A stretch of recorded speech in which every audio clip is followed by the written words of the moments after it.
इसीलिए कबीर साहब ने पारखी गुरु की महिमा गाई है। ये पारख सिद्धांत वालों की मत समझ लेना, ये पारख सिद्धांत वाले महात्माओं की, पारखी गुरु की। पारखी कौन है? जो शब्द की परख करे, जो शब्द को जाने, जो शब्द को पहचाने, असली शब्द और नकली शब्द में निबेड़ा कर दे, उसे पारखी गुरु कहते हैं। तो साहिब कह रहे हैं गुरु मेरे सभी बड़े, अपनी अपनी ठौर। अब ऐसा क्यों बोला? ऐसा इसलिए बोला कि कोई भी शिष्य किसी भी गुरु के साथ जुड़ा हुआ है, जितने भी महात्मा बैठे हैं, कहते बहुत अच्छे भाग है तुम्हारे जीवन में गुरु आ गया। क्यों? क्योंकि अब गुरु जी आए यहां पे तो चेला जी भी आएगा। अब चेला जी जब आ जाएगा मेले में और उसको जब अलग अलग संतों से सत्संग प्राप्त होगा, तब चेला जी को समझ में आने लग गया भैया गलत गुरु के चक्कर में पड़ गया हूं मैं, अधूरे गुरु की शरण में बैठ गया हूं मैं। तो उस चेला जी का भाग जग जाएगा जब उसके जीवन में शब्द विवेकी पारखी गुरु आएगा। तो क्या कहते कबीर साहब? कहते गुरु मेरे सब ही बड़े, अपनी अपनी ठौर, और शब्द विवेकी पारखी सो माथे का मोर। शब्द विवेकी पारखी। अगर तुमने केवल गुरु से नाम लेके जपना है तो ना तो इसमें किसी विवेक की जरूरत है और ना ही किसी परख की जरूरत है। क्या परखोगे? गुरु जी ने कह दिया ले सतनाम सतनाम जप, चेला लेके बैठ गया सतनाम सतनाम सतनाम। अब इसमें क्या परख करे वो? गुरु ने कह दिया ले सोहंग सोहंग ले और जप इसे, और चेला लगा हुआ है सोहंग सोहंग सो। अब इसमें परख क्या करे? यानी परखने की कोई चीज है ही नहीं। नाम जाप में जो गुरु ने दे दिया वो चेले ने ले लिया। लेकिन कबीर साहब का नाम ये जपने वपने वाला नाम नहीं है, ये बूझने वाला नाम है। और बूझा कैसे जाता है? विवेक बुद्धि से बूझा जाता है। हमें बूझना है कि सतनाम क्या है, हमें जपना नहीं है। यह फर्क है असली नाम और नकली नाम में। तो कबीर साहब यही समझा रहे हैं, एक नाम को जान के, कौन से नाम को? सत्य नाम को। एक नाम को जान के दूजा दे बहा। कौन सी नदी मिली थी रास्ते में? जमुना, उसी में बहा देना। जितने भी नाम दिए हैं गुरु जी ने, एक नाम, दो नाम, चार नाम, 10 नाम, उसमें बहा देना। कब? जब सतनाम देने वाला गुरु मिल जाए तब। तो क्या कह रहे हैं? सतगुरु सोई सतनाम बतावे, जपावे नहीं, सतनाम बतावे कि सतनाम होता क्या है। सतगुरु सोई सतनाम बतावे और बाकी गुरु कोई काम ना आवे। सतगुरु वो होता है जो सतनाम का भेद समझा दे। सतगुरु वो नहीं होता है जो तुम्हें सतनाम सतनाम जपवा दे। वो अधूरा गुरु है, वो नकली गुरु है, वो गुरुआ है। तो साहिब क्या कह रहे हैं?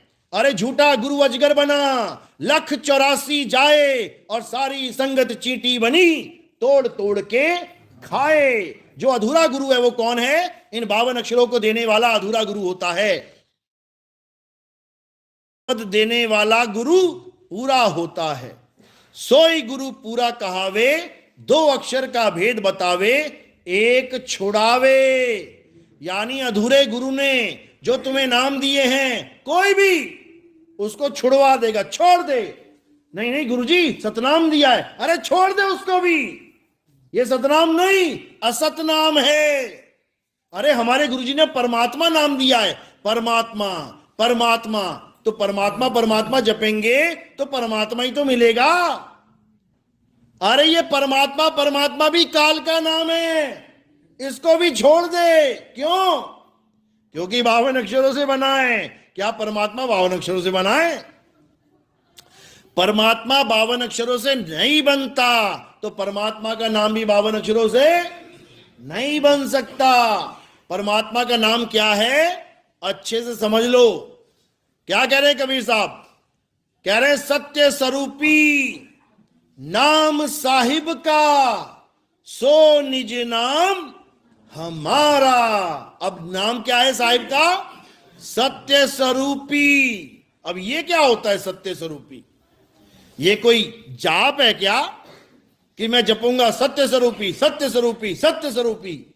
अरे उसका भेद बता रहे हैं वो, उसका स्वरूप लखा रहे हैं वो कि परमात्मा का स्वरूप क्या है? सत्य स्वरूपी। वही उसका नाम है और वही हमारा नाम है। सत्य स्वरूपी नाम साहिब का, सो निज नाम हमारा। यानी तुम्हें अपना निज नाम चाहिए तो ऐसा गुरु ढूंढना पड़ेगा जो परमात्मा का सत्य स्वरूप जानता है, वही तुम्हें नाम दे सकता है।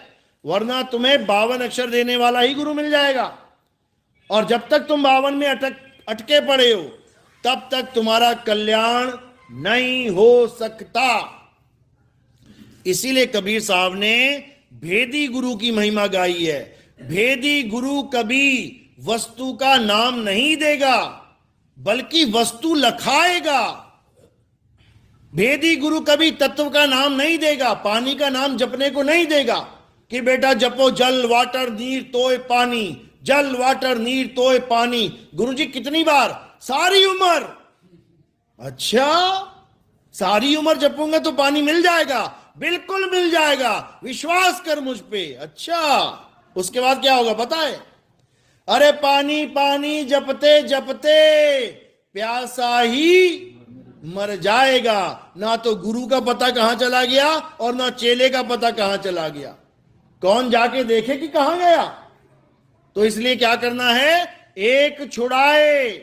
अरे पानी वाटर जल छोड़ इसको, एक लखाए। पानी कहां पड़ा है वो बता दे, वहीं पे सुरता को ले जाना है जहां पे पानी का ठिकाना है। तो साहिब क्या समझा रहे हैं? साहिब यही समझा रहे हैं कि तत्वों के नामों को छोड़ और तत्व को पकड़।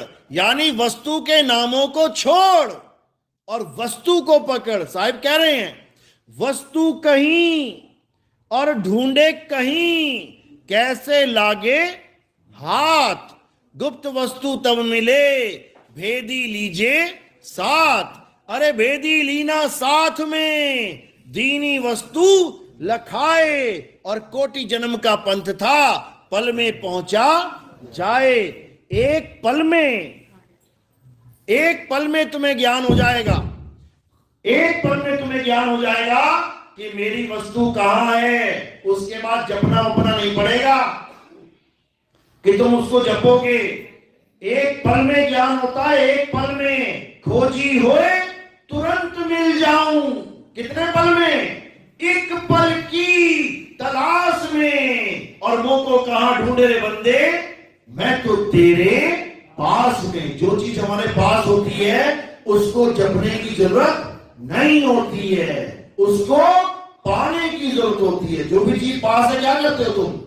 सीधे हाथ लगाते हो, उसको सीधे उठाने की कोशिश करते हो। और जो दूर है उसको नाम बुलाने की जरूरत पड़ती है। जैसे वो दूर खड़ा महेश, अरे महेश, दूर खड़ा इसलिए बुलाना पड़ रहा है। और तुम्हारे साथ में खड़ा क्या कहोगे? महेश महेश। पागल है क्या? तेरे सामने खड़ा हूं, बोल क्या बोल रहा है? समझो। तो परमात्मा जिसके लिए दूर है वो नाम जप रहा है, मजबूर है। और जिसके लिए पास है उसको नाम से नहीं कोई आस है, वो तो उसके पास ही है। तो साहिब यही समझा रहे हैं, अरे है हाजिर और तेही दूर बतावे। दूर की बात निरासी और कहे कबीर, सुनो भाई साधो गुरु बिन भरम ना जासी। कह रहे हैं हाजिर और तेरी दूर बतावे। वो तेरे बिल्कुल पास में है और तू नाम जप रहा है मूर्ख। छोड़ इसको, वो तेरे पास है, उसको छूने की कोशिश कर, उसको टच कर। कैसे करेंगे? सूरत के द्वारा। तो साहिब कह रहे हैं साहिब का घर दूर है जैसे पेड़ खजूर, और ज्ञानी जन के पास में अज्ञानी से दूर। ज्ञानी जन के पास में तुमने खजूर का पेड़ लगा लिया अपने घर में, कहां लगा है?